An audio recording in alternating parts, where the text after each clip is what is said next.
Olá, meus queridos e minhas queridas, paz e bem. Você está no canal Manual da Vida.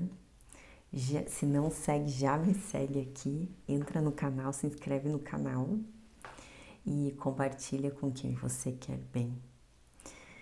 Hoje nós vamos ler Josué, capítulo 4, e ao final da leitura eu faço alguns comentários sobre esse capítulo, o que me chama a atenção, alguns ensinamentos que eu aprendi em algumas mentorias.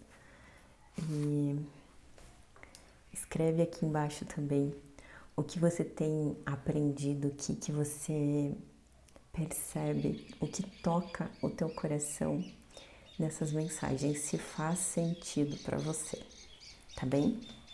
Então vamos lá? Pegue sua Bíblia, vamos à leitura. O Memorial das 12 Pedras.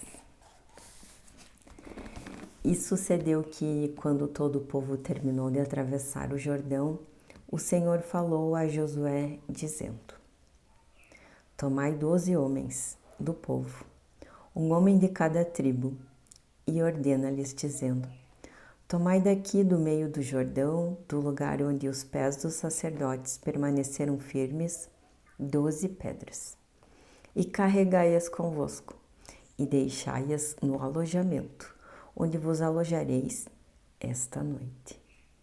Então Josué chamou os 12 homens, aos quais havia preparado dentre os filhos de Israel, um homem de cada tribo. E Josué lhes disse: Passai diante da arca do Senhor, vosso Deus, para o meio do Jordão, e tomai, cada um de vós, uma pedra sobre o ombro, segundo o número das tribos dos filhos de Israel, para que isso possa ser um sinal no meio de vós, para que quando os vossos filhos perguntarem aos pais, nos tempos vindouros, dizendo: O que significam para vós estas pedras? Então responderam-lhes: Eis que as águas do Jordão foram repartidas diante da arca do pacto do Senhor. Quando ela passou pelo Jordão, as águas do Jordão foram repartidas. E estas pedras serão para sempre um memorial para os filhos de Israel.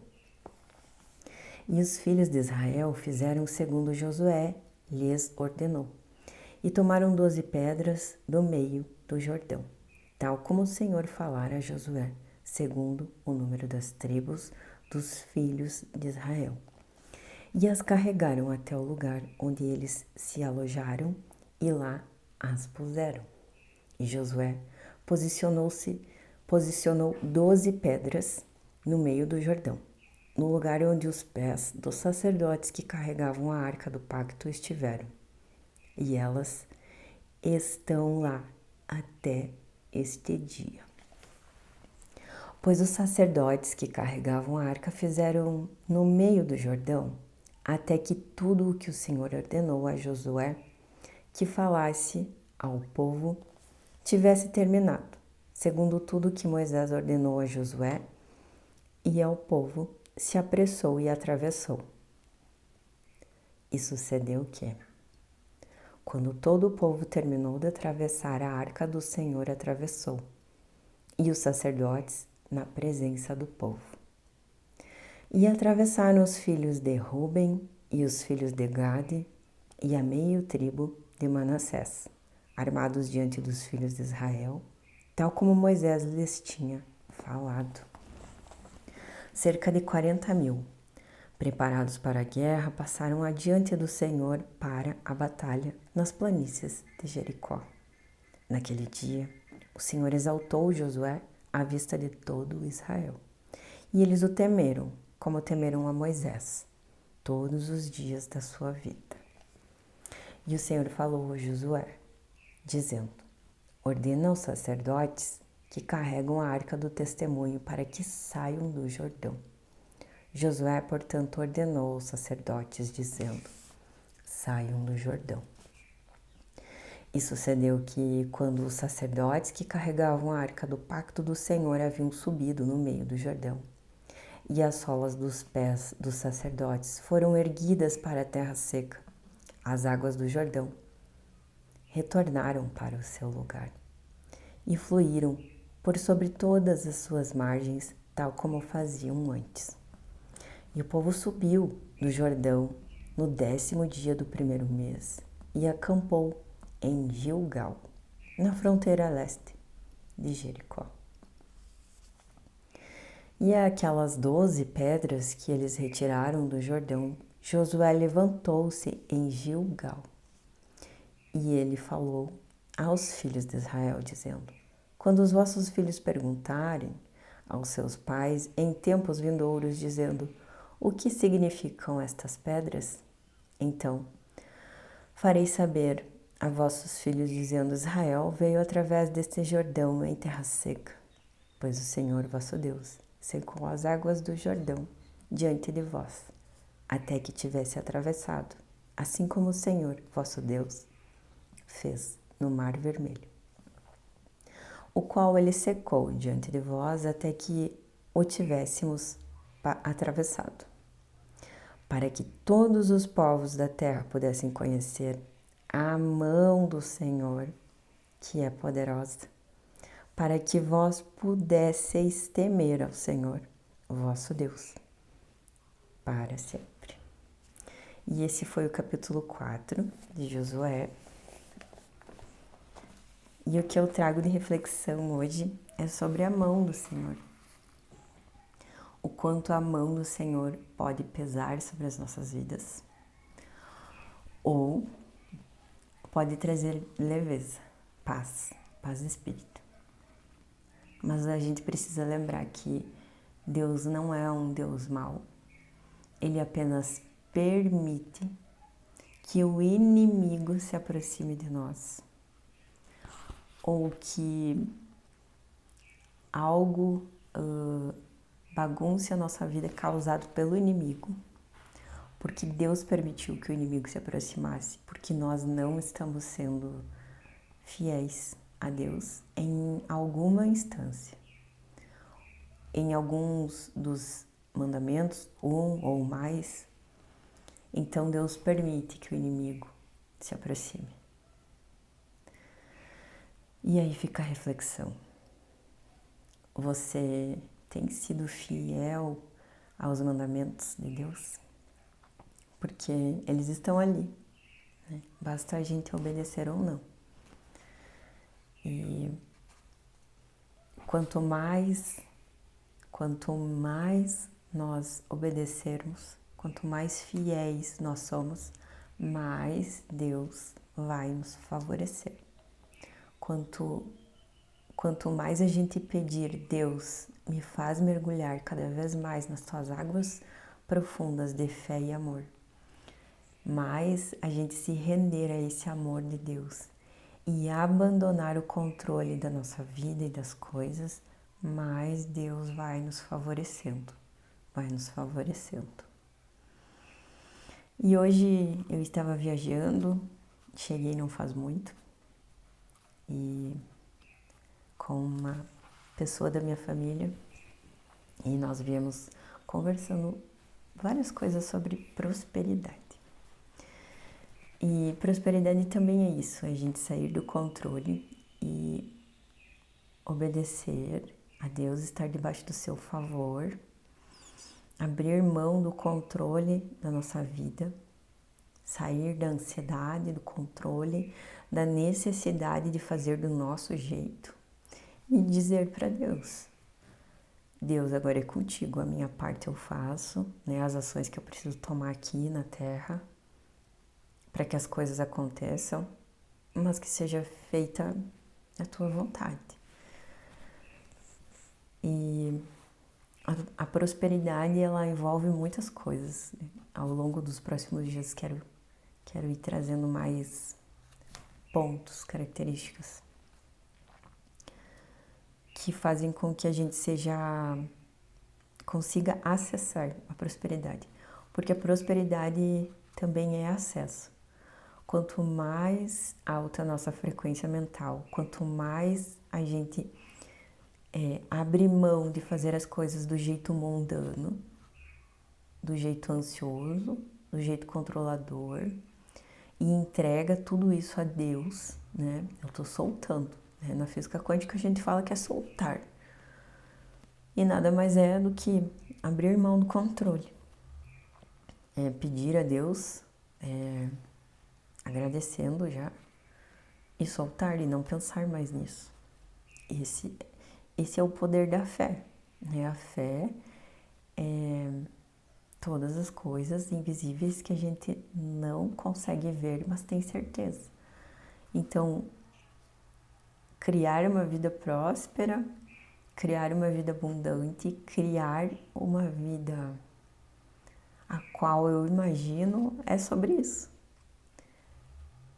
É sobre intencionar, né? Deus conhece o nosso coração, sabe o que a gente deseja, mas também soltar, saber soltar. E é justamente esse soltar na física quântica é entregar nas mãos de Deus, né? A gente entrega os nossos desejos e Deus sabe o que está no nosso coração, mas a gente precisa falar, revelar, declarar para Deus nas nossas vidas, e a gente sabe disso e muitas vezes não faz.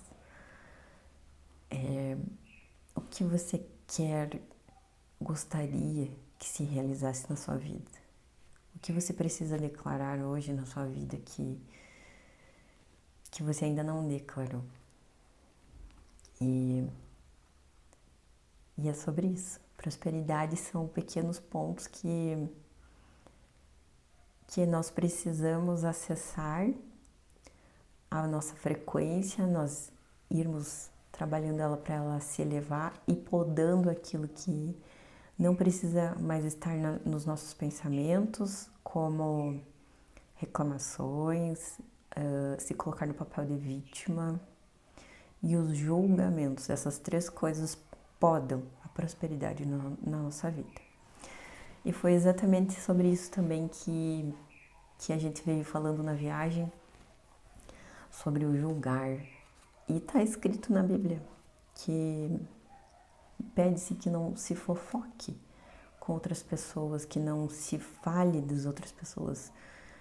E a gente pensa que os emaranhamentos energéticos se dão somente pelas relações sexuais, e não é verdade. Isso também acontece a nível de pensamento e a nível do falar. E a sabedoria das leis sistêmicas traz isso também.